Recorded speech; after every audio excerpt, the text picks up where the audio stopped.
Bom, senhores deputados, vamos então retomar os nossos trabalhos. O tema é comum a toda a tarde, conjunto de audições sobre o documento de estratégia orçamental 2014-2018. Temos connosco a senhora Presidente e os demais membros do Conselho de Finanças Públicas, aos quais saudamos, não só pela presença neste debate aqui hoje, como pelo envio do relatório que servirá de base, certamente, à discussão que aqui iremos ter. Nos termos habituais, eu daria desde já a palavra à doutora Teodora Cardoso, Presidente do Conselho de Finanças Públicas.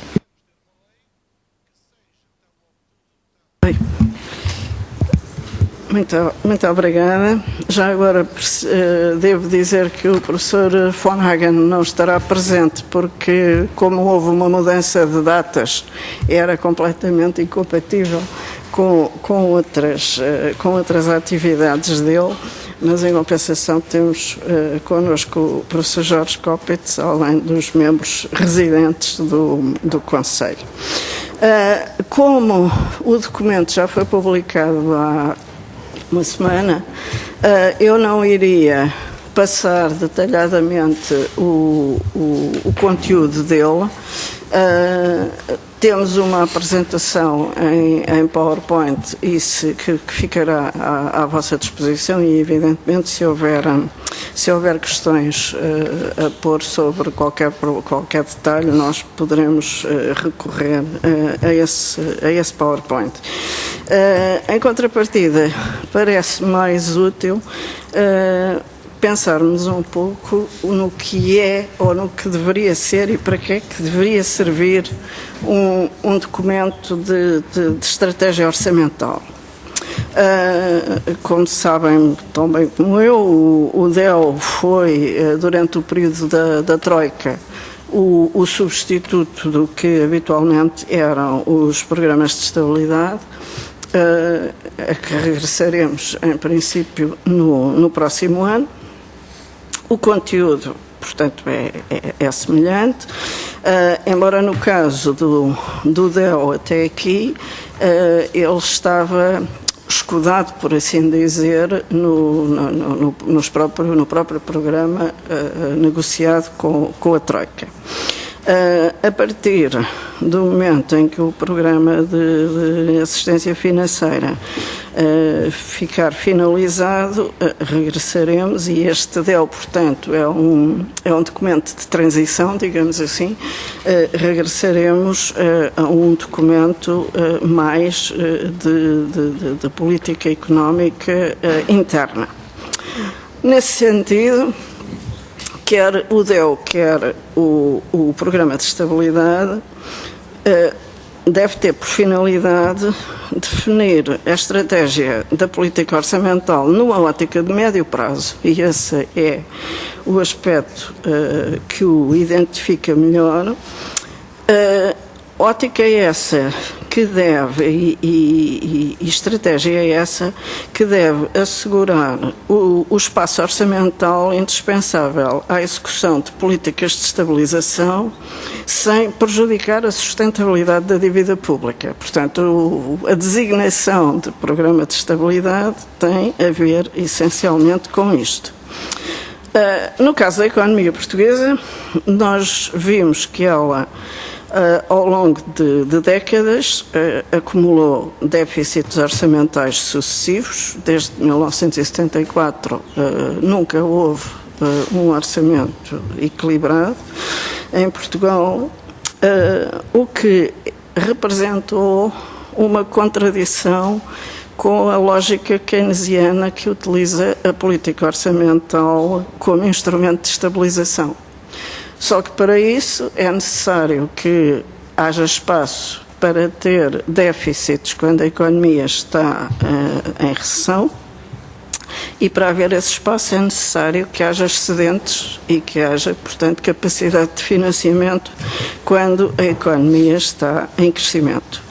Quando isto não sucede, o que acontece é acumular-se dívida, e essa dívida, a dada altura, torna-se insustentável e o país é obrigado a corrigi-la, e não tem espaço para fazer políticas de estabilização.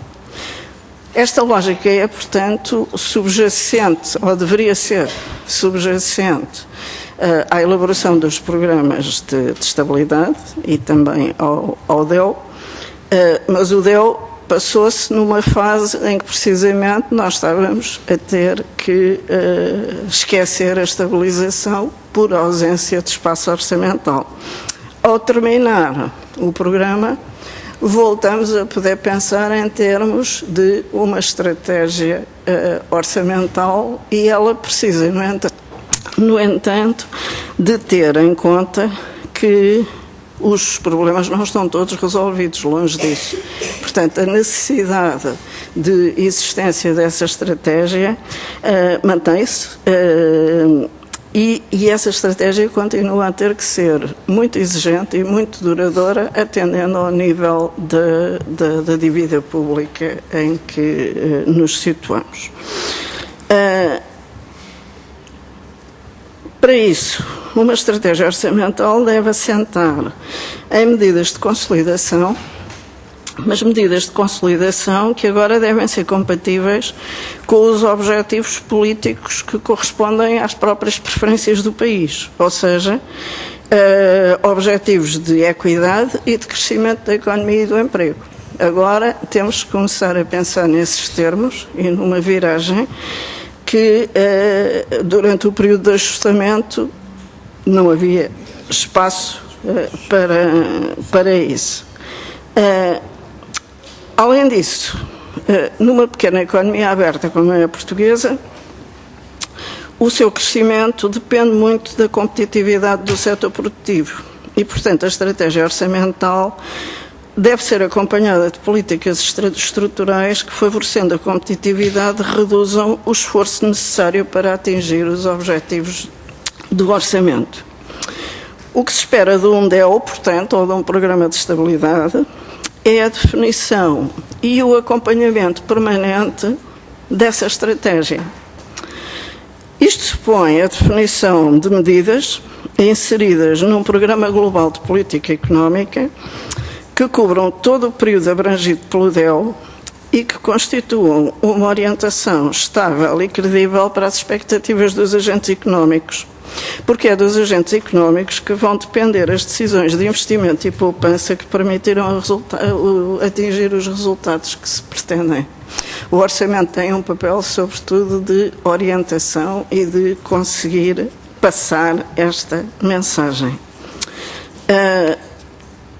Isto supõe também que as medidas sejam definidas de uma forma clara, que os responsáveis pela sua aplicação sejam definidos e que sejam permanentemente acompanhadas.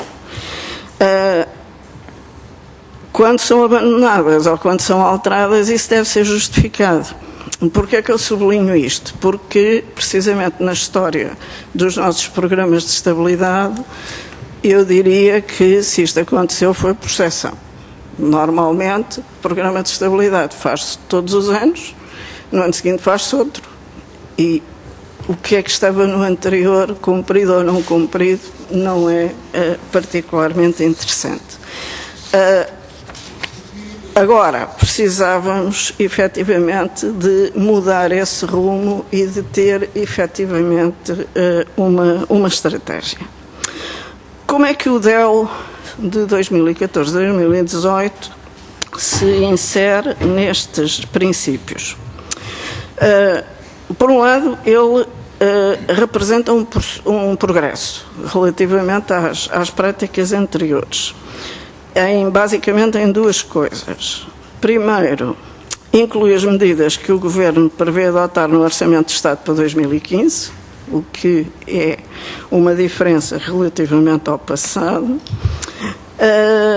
Em segundo lugar, ele baseia-se num cenário macroeconómico, e eu sublinho cenário, não são previsões, é um cenário, que é coerente e prudente. E é coerente e prudente em que sentido? Ele assenta na manutenção do equilíbrio externo, e no crescimento moderado da economia. Não vai para níveis de crescimento que pareçam inatingíveis. Esse crescimento deve resultar da retoma do investimento, da produtividade e do emprego, enquadrados por objetivos de estabilidade orçamental e de sustentabilidade das finanças públicas. Portanto, estas são as bases em que uma estratégia orçamental não só está de acordo com o normativo europeu, mas mais importante do que isso, corresponde à situação da economia e àquilo que precisamos de pôr em prática nos próximos anos. Os objetivos que o DEO enuncia estão também em linha com as regras da disciplina orçamental em vigor. Apontam para um déficit das administrações públicas em 2015 inferior ao limite de 3% do PIB, portanto, permitindo que o país deixe de estar sob a égide do procedimento de déficit excessivo. E, nos anos seguintes, prevê a continuação da trajetória de para o objetivo de médio prazo, ou seja, um objetivo em que o saldo estrutural não pode ser inferior, o déficit estrutural não pode ser inferior a 0,5% do PIB, que deve ser atingido em 2017 e superado a partir de 2018. A queda do déficit, que assim é planeada, deverá permitir a descida rápida do rácio da dívida das administrações públicas no quinquênio considerado pelo DEO e, deste modo, cumprirá a regra transitória de redução da dívida nos 3 primeiros anos após o fecho do PDE. A manutenção do déficit estrutural igual ao objetivo de médio prazo, conseguida após 2018, será condição suficiente para reduzir anualmente a dívida pública ao ritmo exigido pela regra de diminuição do rácio da dívida que exceda o valor de referência de 60% do PIB. Portanto, isto é o conjunto das regras europeias que nós no documento desenvolvemos, mas que os nossos cálculos levam a esta conclusão. Portanto, isto para o período de vigência direta do DEO. No longo prazo, este DEO atualiza os cenários de evolução demográfica e essa atualização sublinha a prioridade em garantir condições de sustentabilidade da dívida pública. Essas perspectivas, que são difíceis, alertam para a imprescindibilidade de políticas dirigidas ao aumento da produtividade e ao estímulo à manutenção de uma elevada taxa de atividade e de emprego de todos os segmentos da população, independentemente do género, da idade ou da formação escolar, o que acentua a importância de políticas ativas de reinserção profissional. O problema com o DEO é que, apontando nestas direções e tendo, como eu já disse, informação quanto às medidas que se prevê serem adotadas em 2015, não define medidas para um horizonte mais alargado. E isso é indispensável para credibilizar o cenário de médio prazo e para lhe dar o tal papel muito importante de orientar e estabilizar as próprias expectativas dos agentes económicos. Uma coisa que continua a faltar nos DEOs, e falta também neste, é um cenário macroeconómico sem alterações de medidas. Esse cenário devia ser a base para se avaliar, em termos comparativos, o efeito que se espera dessas medidas e depois para acompanhar os seus resultados e para verificar se efetivamente esses resultados foram ou não atingidos.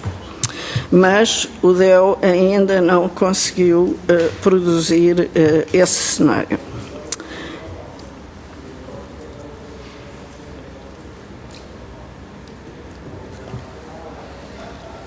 Mas, quando o país está na situação em que nós, de facto, ainda estamos, o espaço para o crescimento da dívida pública está esgotado, pelo contrário, precisamos de reduzi-la. Por outro lado, é necessário, se quisermos entrar numa fase de crescimento económico e do emprego, é necessário repensar os efeitos estruturais também da política fiscal. A definição e o cumprimento de limites de despesa, neste caso, é essencial para assegurar a estabilidade e a sustentabilidade das finanças públicas. Esses limites continuam a ter muitos limites no caso da nossa política orçamental. Eles não são necessários para garantir os objetivos desejados, mas também para uma outra coisa que se mostra cada vez mais necessária, que é a capacidade de viabilizar a autonomia e a responsabilização pela gestão dos serviços públicos. Enquanto os serviços públicos não tiverem um horizonte de médio prazo em que saibam com o que é que vão contar em matéria de despesas, será muito difícil, para não dizer impossível, eles planearem a sua atividade por forma a criar ganhos de eficiência e a nível macroeconómico, para se poder acabar com o incrementalismo que tem sido a base da nossa política orçamental. O incrementalismo às vezes é positivo, outras vezes é negativo, mas basicamente a maior parte das medidas são de natureza incremental. A definição dos limites também, para ser eficaz, requeriria a existência de margens de variação integradas numa provisão cautelar, mas essa provisão deve obedecer a duas coisas. Por um lado, o seu uso deve exigir a explicação clara das razões que o motivaram. Por outro lado, não se deve repercutir na subida automática dos limites para os anos seguintes, mas sim deve desencadear um processo de correção das medidas para voltar a atingir o objetivo inicial. Aqui, não só no DEL, ou até nem diretamente no DEL, mas na própria lógica do nosso enquadramento orçamental, existe um formalismo legal que conduz a que se fixem limites de despesa, inclusivamente limites vinculativos de despesa, para vários anos, que depois são alterados tantas vezes quando for alterada a lei que os define. É evidente que não se trata de dizer que o Parlamento ou o Executivo devem reduzir a sua capacidade de decisão, mas para que estes limites possam produzir efeito, a sua credibilidade e a sua eficácia dependem da capacidade do próprio legislador em acatar os limites que ele próprio definiu como vinculativos. Portanto, e resumindo, não obstante o progresso que este DEL representa, ele ainda não cumpre os requisitos de um verdadeiro programa de estratégia orçamental. O que significa que ainda se pode manter uma coisa que se falou muito antigamente e que agora se tem falado menos, mas em que continuamos a correr esse risco, de continuarmos numa política de arranque-travagem. Travamos quando não há outra solução, arrancamos logo que essa solução parece encontrada, mas só arrancamos até à próxima travagem, o que significa que a economia, o crescimento económico e o bem-estar da população são os que sofrem com esta orientação. E penso que, para já, estas eram as principais conclusões que nós apresentamos neste documento. Como disse, o documento é longo, fundamenta, em princípio, as conclusões que eu agora apresentei e, portanto, fico à vossa disposição para as questões que queiram colocar. Muito obrigado, Sra. Presidente, por esta intervenção inicial da apresentação quer do relatório, quer de abertura deste período de debate. Vamos passar aos senhores deputados pelo Partido Socialista. Sr. Deputado João Galamba. Obrigado, Sr. Presidente. Queria cumprimentar a doutora Teodora Cardoso e a sua equipa. A primeira pergunta era se o Conselho de Finanças Públicas considera que depois da decisão do Tribunal Constitucional Portugal tem ou não um documento de estratégia orçamental. O Vice-Primeiro-Ministro disse, não sei se foi hoje ou foi ontem, que não. E, portanto, a primeira pergunta era qual é a opinião do Conselho de Finanças Públicas. Tem ou não tem um documento de estratégia orçamental Portugal? Porque, se não tiver, torna-se difícil ter um debate sobre um parecer de um documento que subitamente deixou de existir. Portanto, eu não vou gastar o meu tempo todo, porque se não tivermos documento, estas perguntas não fazem muito sentido, mas ainda assim há algumas que farão algum sentido. A primeira prende-se com o cenário macro. Uma das razões para a existência do Conselho de Finanças Públicas era exatamente dar credibilidade aos cenários macro. Sabemos que houve declarações da doutora Teodora Cardoso a dizer que não tinham meios para fazer isso. E eu fazia uma pergunta que é válida para este DEO ou para qualquer DEO que venha a surgir. Faz algum sentido ter previsões macro no meio de uma crise financeira bancária que excluem a moeda, que excluem bancos das suas previsões? Que eu saiba, os modelos tradicionais usados para a maioria das instituições não incluem moeda, não incluem bancos e, portanto, é difícil de aceitar que modelos desta natureza possam acertar no que quer que seja quando excluem duas variáveis que são centrais no entendimento de uma economia moderna e que estão na base da crise que hoje vivemos. Há reflexões de várias instituições sobre isto, mas para além dos agentes económicos, como é que se diz, pacientes que querem poupar e dos agentes económicos impacientes que não querem poupar, tirando isso, não há setor financeiro, não há moeda nestes, e não há também distribuição de riqueza já agora, que é uma coisa um pouco estranha. Numa altura que se fala tanto de desigualdade e do impacto da desigualdade em crises de procura agregada, é um pouco estranho que nenhum destes modelos inclua estas variáveis. Eu digo isto porque, não havendo DEO, estas questões se mantêm independentemente do DEO apresentado. Outra questão, que vale para o DEO que não sei se deixou de existir, mas que pode ter deixado de existir, e para o próximo DEO, tem a ver com uma coisa que a doutora Teodora Cardoso aqui disse, sobre o cenário macroeconómico ser prudente, porque incluía a manutenção do equilíbrio externo. Pois, a questão é exatamente essa. É que, uma coisa é os números que nós lá pomos. Outra coisa é se os números fazem sentido. Olhando para a evolução da economia portuguesa nos últimos tempos, em que variações marginais da procura interna tiveram crescimentos das importações muito significativas, tudo leva a crer que a propensão marginal a importar da economia portuguesa não se alterou. Aliás, se estiver alterado, até é pior do que era, porque crescimentos das importações de 7%, coisas do género, com crescimentos muito marginais e muito pequenos da procura interna são alarmantes e não só mostram que não houve nenhuma transformação estrutural, quando até podem mostrar algo pior. É que a ter havido foi uma destruição estrutural que piora a situação anterior.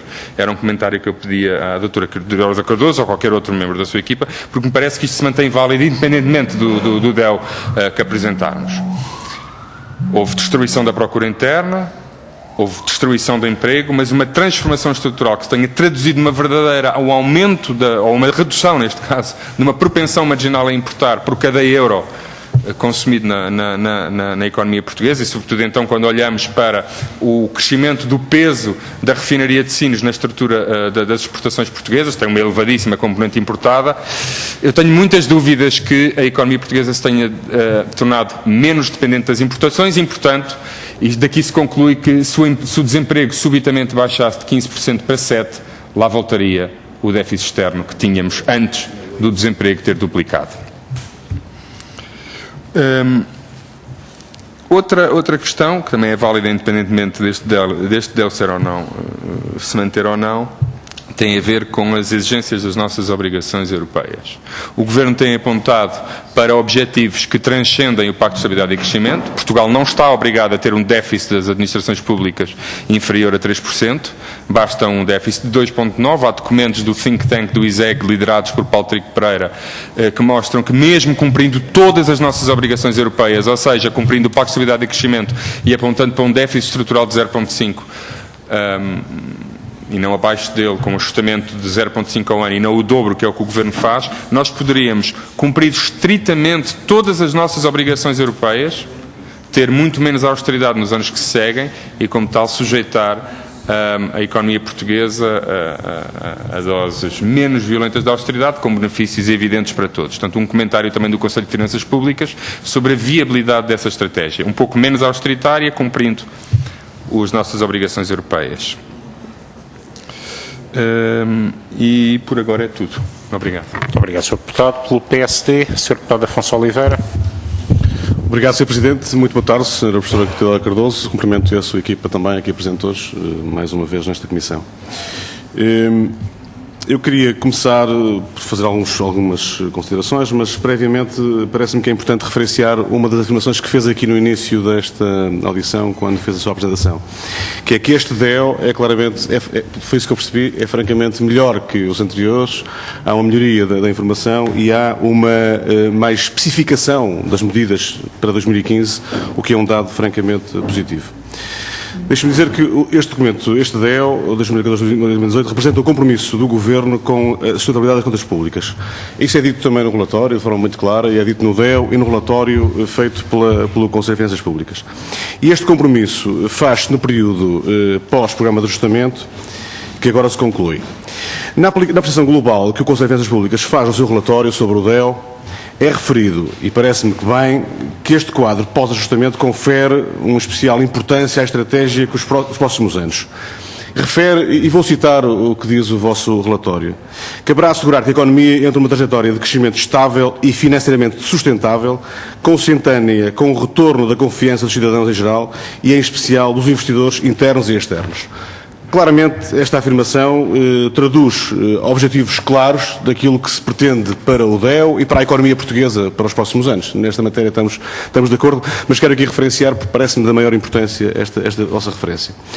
Mas neste momento em que discutimos a estratégia para o próximo ano, para os próximos anos, importa dizer que o cumprimento dos compromissos internacionais pelo Governo, pelos portugueses, e o trabalho que alguns ficaram surpreendidos das empresas portuguesas foi absolutamente decisivo para o cumprimento deste programa de ajustamento económico e financeiro.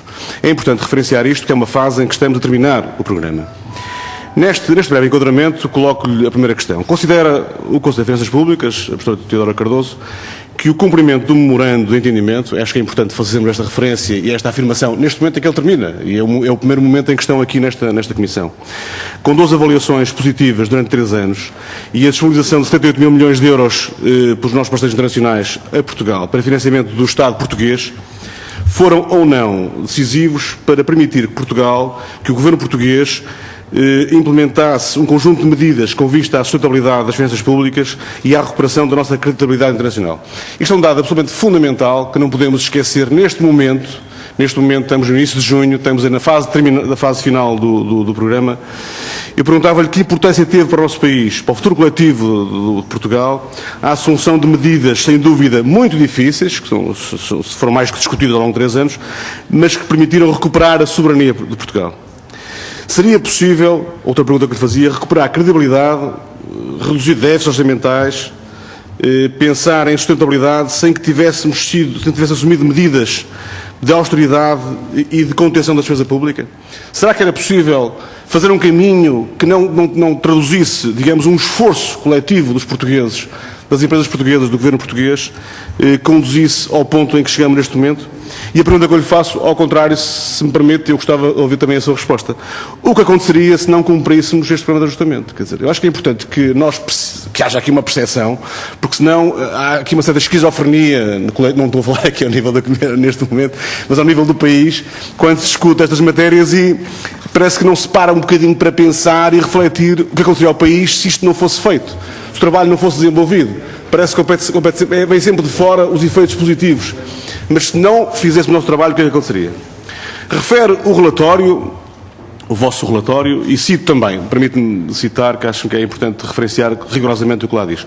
O cenário macroeconómico adotado pelo DEO 2014 prevê uma evolução que cumpre com esses critérios. Que critérios são trajetória do crescimento estável e financiamento sustentável, ao assentar na manutenção do equilíbrio externo e no crescimento moderado da economia, resultante da retoma do investimento, da produtividade e do emprego, enquadrado por objetivos de estabilidade orçamental, de sustentabilidade das finanças públicas, de acordo com o normativo europeu.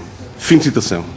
E volto a referir, parece-me que esta referência é muito, muito importante e traduz a vossa percepção daquilo que é referenciado neste documento estratégico orçamental.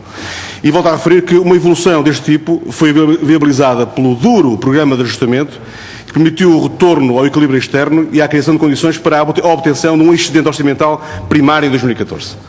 Parece-me da maior importância estas referências que são feitas no vosso relatório.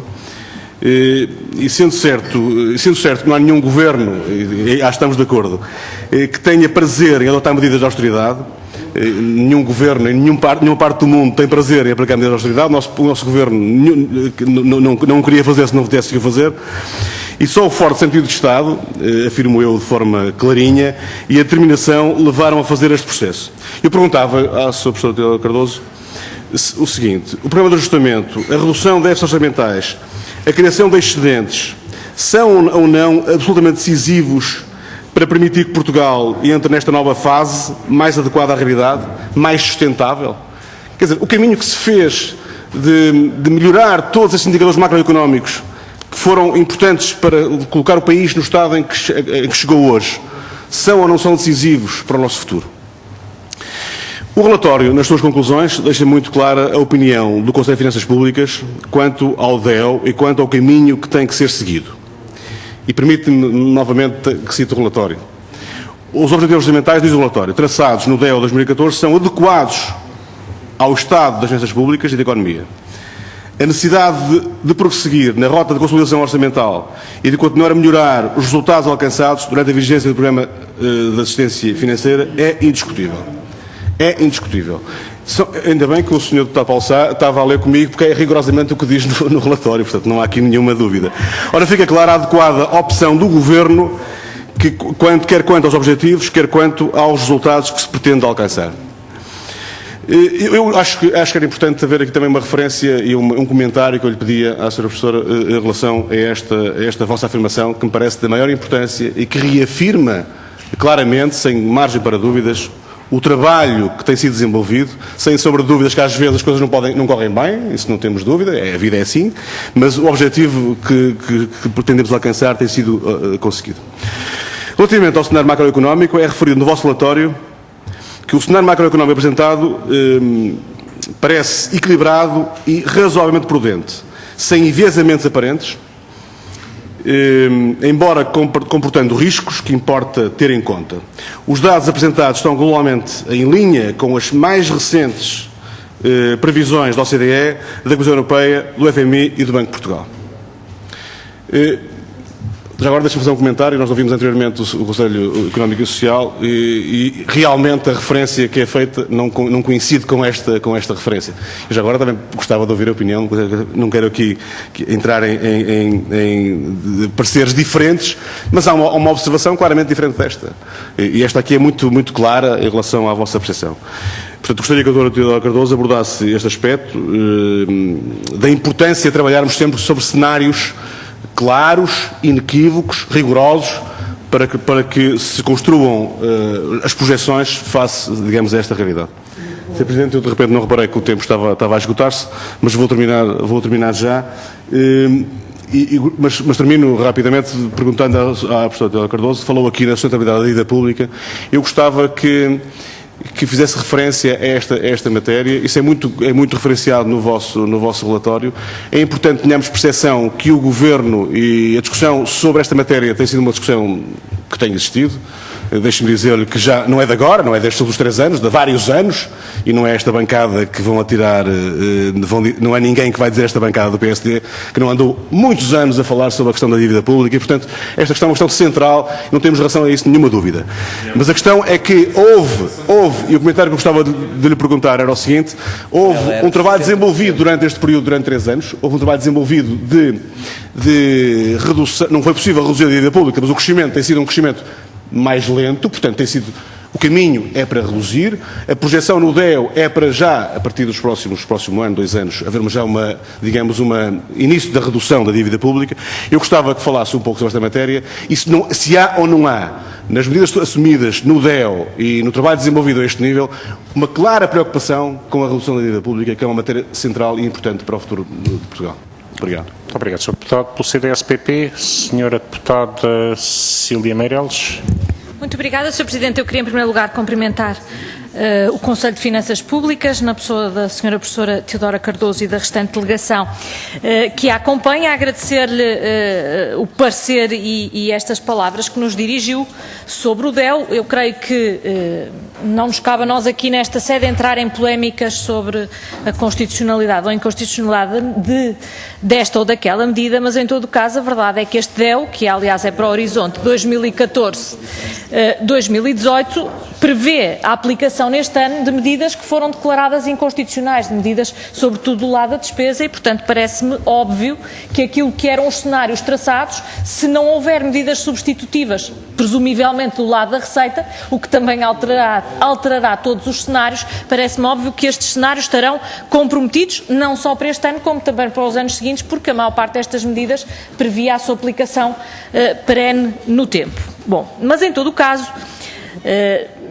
e não analisando estas medidas em concreto e até algumas críticas que o Conselho de Finanças Públicas faz à maneira como não são explicitadas as medidas para os anos subsequentes, a verdade é que em relação quer aos objetivos, quer ao cenário estabelecido, aquilo que pude inferir deste parecer é que eles foram considerados adequados, ou seja, é feita uma avaliação, neste caso positivo, porque a adequação é positiva, quer dos objetivos orçamentais que estão inscritos, quer do cenário macroeconómico. E deste ponto de vista, eu perguntava-lhe o seguinte, até porque a Sra. Professora falou disso e parece-me um aspecto importante, porque muitas vezes parece passar ao lado das nossas discussões. Se nós estivermos sempre no limite daquilo que é possível, ou seja, se nós tivermos sempre déficits no limite daquilo que é possível, de que maneira é que isso compromete a nossa capacidade de utilizar a política orçamental para contrariar ou atenuar ciclos recessivos da economia? Ou seja, o que eu quero dizer com isto é de que modo é que nós termos uma política em que nós estamos sempre no limite máximo daquilo que são as nossas obrigações e daquilo que é possível, mas tentarmos ter saldos mais positivos do que é ou do que as nossas obrigações internacionais, nos comprometem, de que maneira é que isso permite-nos depois ter políticas orçamentais mais adequadas aos ciclos económicos e também elas mais soberanas, porque estamos menos dependentes do exterior para as podermos levar a cabo.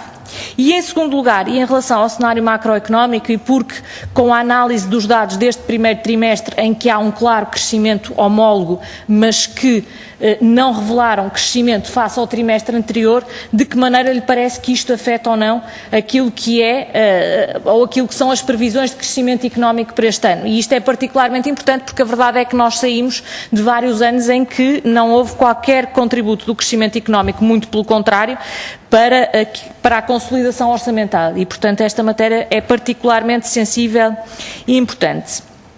E, em segundo lugar, e voltando a falar dos objetivos e do volume das medidas necessárias para atingir estes objetivos e para cumprir o tratado orçamental, muito se tem discutido sobre este tratado e até, do meu ponto de vista, que é pessoal, de forma saudável, porque naturalmente que não há nenhum documento que não possa ser discutido. Agora, aquilo que me parece difícil é nós imaginarmos que podemos ter todas as vantagens de cumprir um tratado e simultaneamente todas as vantagens de não o cumprir. Ou seja, o seu cumprimento trará sempre desvantagens, como traz vantagens, e não o cumprir trará, porventura, algumas vantagens, mas também traz desvantagens, e era isto que eu lhe perguntava.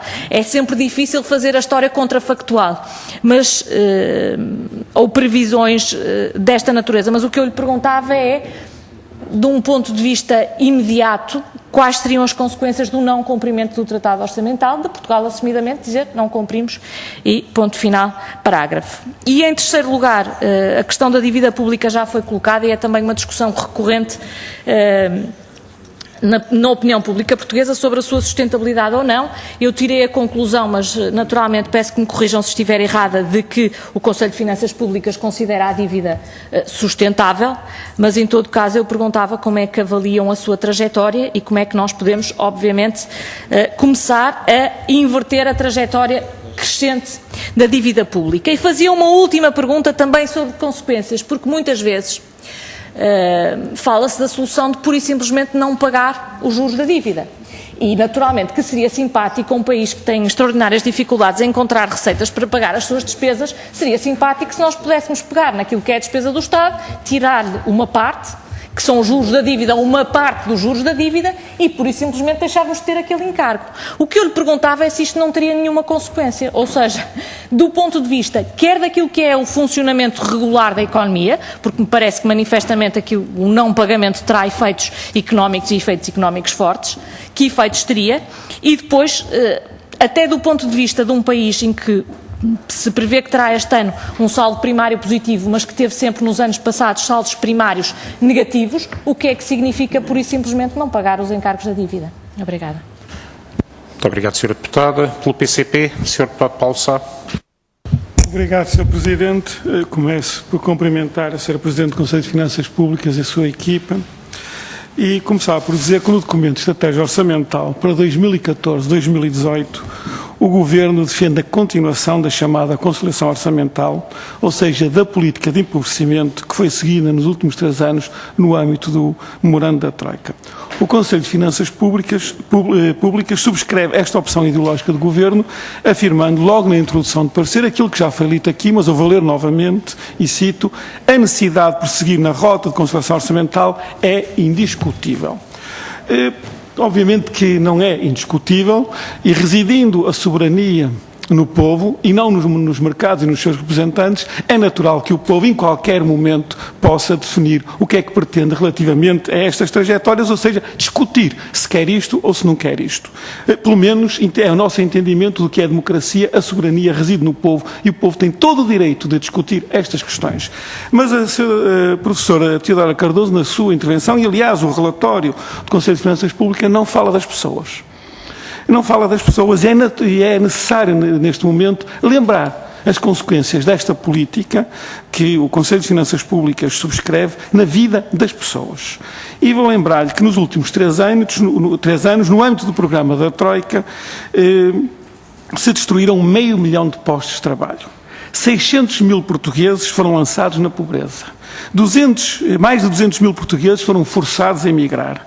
Liquidaram-se mais de 100 mil micro e pequenas empresas. Encerraram-se em massa serviços públicos, principalmente nas zonas do interior do país, com consequências muito negativas, principalmente para populações mais idosas. Degradaram-se as funções sociais do Estado na saúde, na educação e na segurança social. Enfim, estas políticas tiveram resultado extremamente negativo para as pessoas, para o povo português. E, aliás, os portugueses disseram nas últimas eleições o que é que pensavam do dia 25 de maio, o que é que pensavam destas políticas, rejeitando-as liminarmente, penalizando ou dando aos partidos que levaram a cabo esta política, que tiveram nos últimos 3 anos no governo, o pior resultado sempre na história da nossa democracia. Os 2 partidos que levaram a cabo estas políticas de empobrecimento e exploração dos portugueses foram nas eleições penalizados com o pior resultado de sempre, quer tenham concorrido em conjunto, quer separadamente. Portanto, o povo português rejeita este caminho, quer discutir este caminho, e é lamentável que o Conselho de Finanças Públicas considere que esta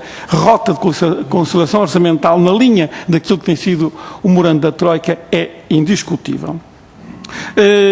E lamentamos também que o relatório do Conselho de Finanças Públicas seja tão ideologicamente posicionado.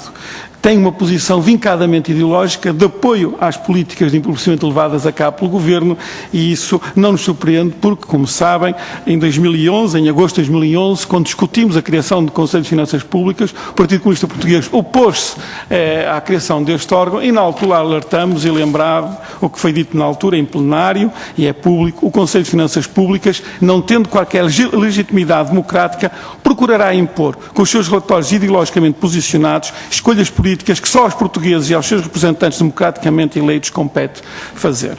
Muito bem, posto isto, doutora professora Teodora Cardoso, gostava de colocar aqui umas questões relativamente à dívida pública.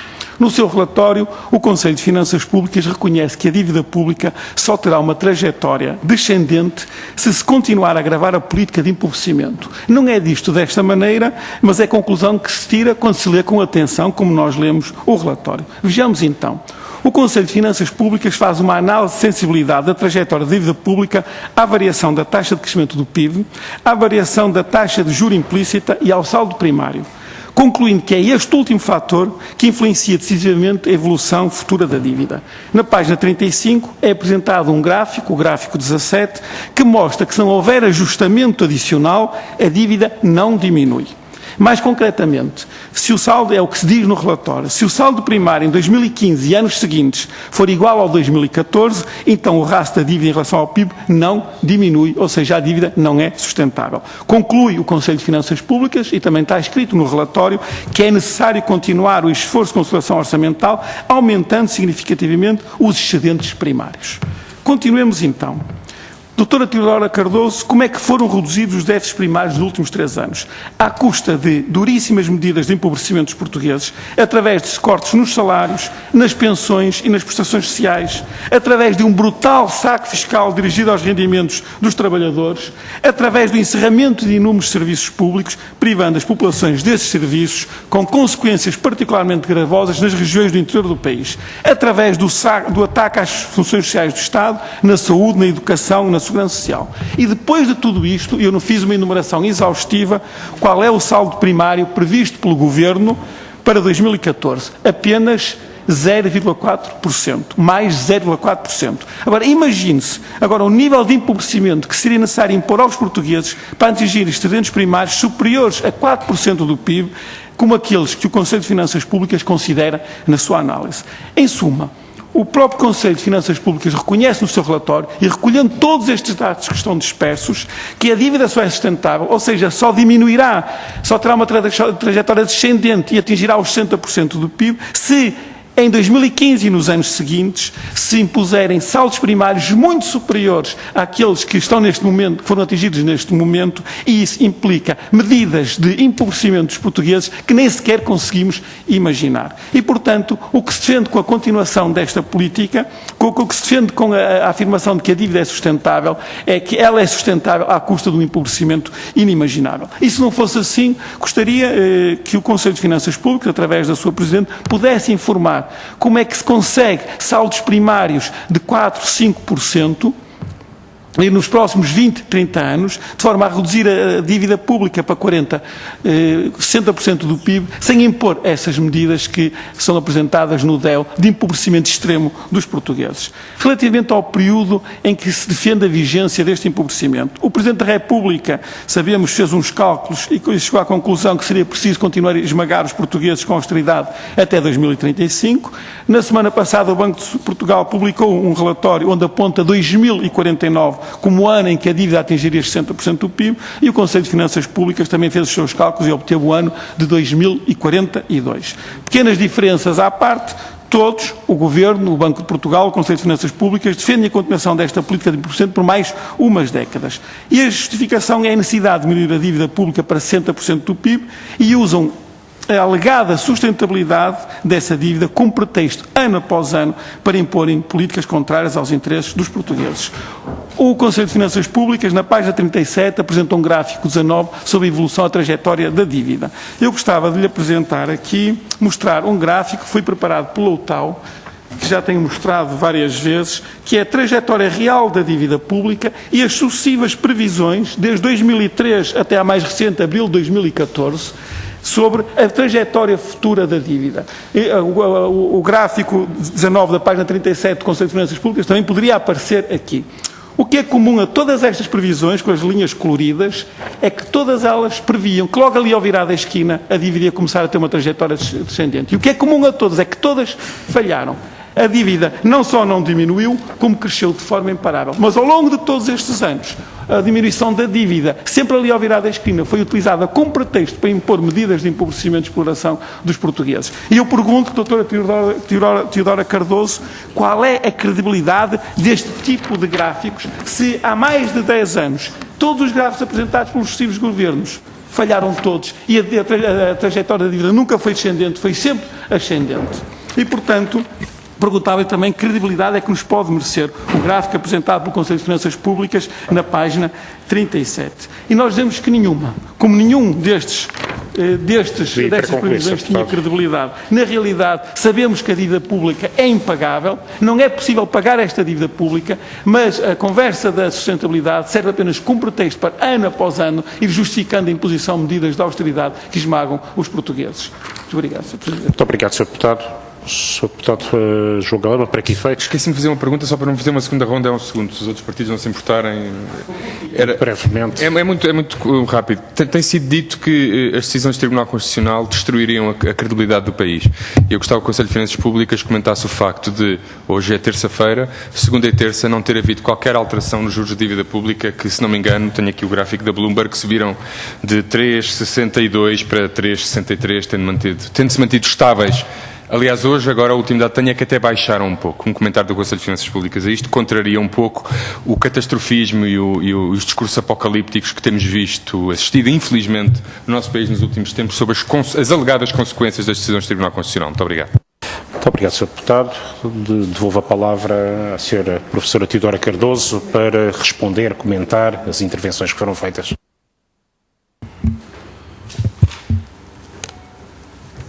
Portanto, começaria pelo deputado João Galamba, que começou por me perguntar se depois da decisão do Tribunal Constitucional ainda existe o DEL. Eu penso que sim, o documento existe e trata-se agora de o ajustar às decisões do Tribunal Constitucional, o que é sempre possível.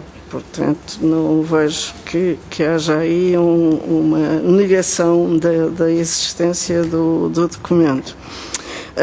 Relativamente à sua pergunta, que é mais de economista que de político, não é? Sobre se fazem sentido. Não, exatamente. Não, mas só lhe fica bem, não.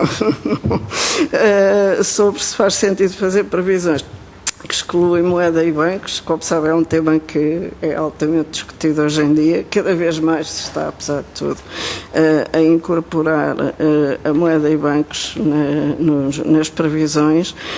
No entanto, eu chamo a atenção para que, aliás, sublinha isso, penso eu, que o que está neste DEL não é uma previsão, é um cenário. Portanto, aqui estamos a tratar de, no fundo, um conjunto de elementos que procuram dar coerência a um conjunto de hipóteses, que são hipóteses de natureza política e que seguramente também incluem as medidas que têm vindo a ser tomadas e continuarão a ser tomadas na área financeira.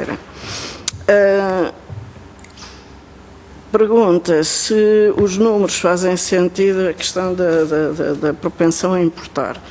É precisamente porque essa é uma questão muito importante que eu sublinhei que o DEL é muito incompleto nessa área. Portanto, é preciso, efetivamente, ter como objetivo que o país não volte a incorrer agora já não estou a falar de déficits orçamentais, mas déficits externos sucessivos. Vimos as consequências disso e penso que temos que aprender com elas. Agora, isso de facto supõe um conjunto de medidas que não são sequer especificamente orçamentais, embora também sejam em alguma medida, mas por isso eu sublinhei a necessidade de um documento de estratégia ter uma componente ou estar integrado num programa de política económica que tenha em atenção o facto de nós sermos uma economia aberta e de precisarmos de ser competitivos, o que é válido para as importações e para as exportações.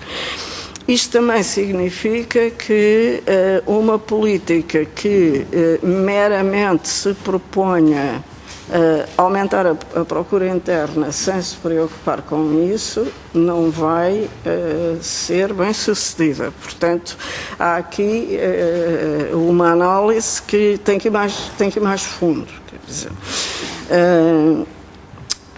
relativamente à questão que pôs sobre se seria possível cumprir as obrigações europeias com menos austeridade, devo dizer que as obrigações europeias e a austeridade que nós aplicamos foi também subscrita pela própria União Europeia. Portanto, era capaz de não ser muito fácil. É sempre possível haver políticas alternativas. O problema está em que, precisamente, quando ficamos numa situação de não ter acesso a financiamento, nós perdemos a capacidade de desenhar essas políticas alternativas. E isso, em certa medida, também responde a perguntas do deputado Afonso Oliveira. É agora nesta transição, e ela foi tornada possível, em parte, porque se cumpriu o programa, efetivamente, em grande parte mesmo, é aí que agora voltamos a ter capacidade de definir a nossa própria estratégia. E o que nós temos que aprender é que essa estratégia que temos que definir agora tem que ser diferente das estratégias que seguimos antes. Porque as estratégias que seguimos antes levaram-nos a aprofundar os déficits orçamental e externo e levaram-nos à situação que nós conhecemos. E aí fica-se completamente aniquilado face à situação, porque se dissermos não queremos cumprir ou não queremos pagar a dívida, o que é que nos acontece? Perdemos ainda mais a possibilidade de acesso a financiamento e pensemos nós o que pensarmos dos mercados financeiros e do financiamento, o que é facto é que recorremos a eles e só depois podemos deixar de recorrer a eles se não tivermos dívida para financiar. Com respeito à decisão do Tribunal Constitucional de destruir a credibilidade do país, eu nunca o disse. Portanto, não tenho que justificar aquilo que outros dizem. Sim, mas não é de modo algum a minha posição. Digamos, eu, pelo contrário, acho que a credibilidade do país depende da credibilidade das suas instituições. E, por consequência, essas instituições podem funcionar melhor ou pior, ou funcionando bem, tudo bem, temos que viver com elas e temos que nos adaptar a elas. Relativamente ao deputado Afonso Oliveira, portanto, em princípio, penso que já respondi à sua pergunta principal. Perguntou o que aconteceria se não cumpríssemos. Podiam acontecer muitas coisas, mas eram más. Porque, de facto, nessa altura continuaríamos a não ter acesso a financiamento e nessas condições a única alternativa seria virar-nos para dentro, digamos, passarmos a financiar a dívida com criação de moeda. Penso que já vimos no passado as consequências que daí advieram, e isto liga-se também com o que disse o Sr. Deputado Paulo Sá. Quando nós, por exemplo, tivemos taxas de inflação muito altas e tivemos que recorrer ao financiamento da dívida pública através da criação de moeda, a perda de poder de compra foi muito maior do que foi, a perda de poder de compra dos trabalhadores foi muito maior do que foi nesta fase. Portanto, aqui temos que ver que estas coisas não se fazem sem dor, mas exatamente o que é necessário é tentar encontrar uma solução que obedeça às muitas restrições que temos que enfrentar e que nós próprios, em certa medida, criamos ou contribuímos para criar. Portanto, o programa de ajustamento, se é ou não decisivo para o nosso futuro, eu penso que sim, porque na realidade permitiu-nos voltar a ter capacidade de decisão nesta matéria. Agora precisamos de usar bem, e isso não é fácil. Mesmo nada fácil, mas foi um primeiro passo difícil, mas que teria que ser dado. A necessidade de continuar a estratégia de consolidação e sustentabilidade está bem clara no nosso relatório. E também gostaria de chamar a atenção para que a consolidação orçamental e a sustentabilidade da dívida não são condições de empobrecimento, bem pelo contrário. Os países ricos com setores e políticas sociais muito mais extensas do que as nossas cumprem esta regra. E cumpriram exatamente por perceberem que a consolidação orçamental e a sustentabilidade da dívida eram condições para poderem ter uma independência de política e de, simultaneamente, poderem ser competitivos e terem acesso a financiamento fácil. Portanto, não podemos igualar estas duas coisas. Portanto, penso que cobri mais ou menos o que me tinha perguntado. Relativamente à senhora deputada do CDS, deixe-me ver as notas que eu tomei. Portanto, o cenário... Pois, pergunta se tivermos sempre déficits no limite do possível, como podemos ter políticas mais adequadas aos objetivos do país. É precisamente isso, quer dizer, se nós recusarmos a possibilidade de nos ajustarmos e de termos uma política que seja sustentável e independente, não temos, efetivamente, capacidade para cumprir as políticas que consideramos mais adequadas. Portanto, passamos à questão da sustentabilidade da dívida, que também foi objeto das questões postas pelo Sr. Deputado Paulo Sá. O seu gráfico tem toda a razão de ser, esse que mostrou que nunca se conseguiu reduzir a dívida pela simples razão que nunca se conseguiu reduzir os déficits. Portanto, enquanto de facto não se conseguir um saldo primário positivo, a dívida vai continuar a crescer. Quando conseguirmos esse saldo primário positivo, a dívida cairá. É claro que para conseguir o saldo primário positivo não é fácil, foram dados passos que foram os mais dolorosos. Agora é preciso construir sobre isso. E o construir sobre isso implica precisamente aquilo que nós referimos, que é uma estratégia orçamental e de política económica que seja coerente, que assuma as restrições que nós assumimos, mas que simultaneamente se dirija aos objetivos que o país quer cumprir. Não basta dizer que queremos qualquer coisa, temos que definir um caminho que nos permita atingir esse objetivo.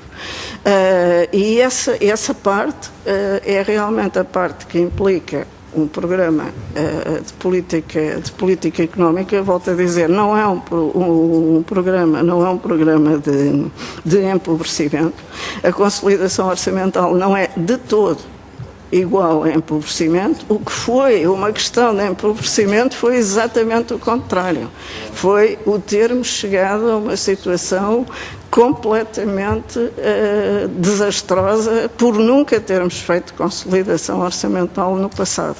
Portanto, aí esse é que é. Agora, é preciso inverter essa tendência e criar então condições para, de facto, a economia crescer. Como digo, não seremos os únicos, e a opção que nós temos é a de cairmos numa situação de uma espécie de párias face ao exterior, em que não somos capazes de definir essa estratégia, só somos capazes de ter uma sucessão de objetivos de curto prazo e de políticas que não vão conseguir corrigir a situação, ou, efetivamente, de olharmos para aquilo que se passou, para aquilo que já fizemos, construir sobre isso e não destruir isso, porque isso agora seria muito grave e seria realmente uma grande responsabilidade política se depois do esforço que foi feito e dos sacrifícios que foram muito grandes, nós agora os destruíssemos querendo voltar a um passado que nos levou a esta crise. E penso que é isto. Se a posição é ideológica, peço desculpa, mas é a minha.